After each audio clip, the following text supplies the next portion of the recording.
Xin đây thu cá kêu xin lai hôm bờ dù tối lia nu nâng bê nahi tăng xin lai ngày in hôm phong đình nông ruộng ngắm gió của tăng ông lâu lia pa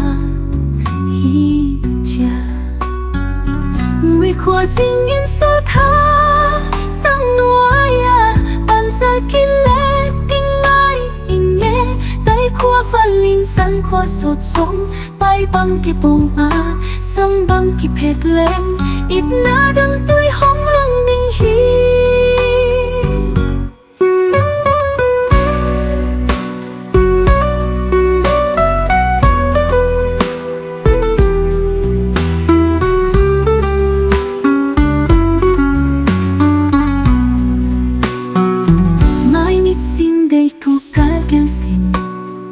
xin lai hôm loa dù tối lia nu nằm bê nahi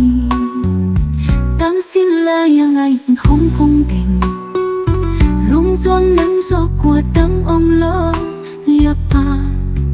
hi cha mùi khoa xin yên sâu tha tăng nói bàn giờ kinh lệ tình ai tình nghe tay khoa phần linh san khoa sốt sống bay băng kịp bông sâm băng kịp hết lên ít na đâm tươi hóng lưng đinh hi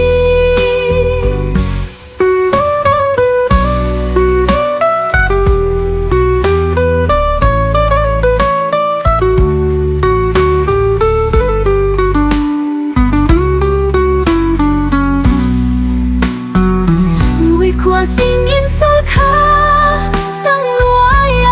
bàn giờ kinh lệ tình ai tình nghe tay khoa phần linh san khoa sụt xuống bay băng kịp bông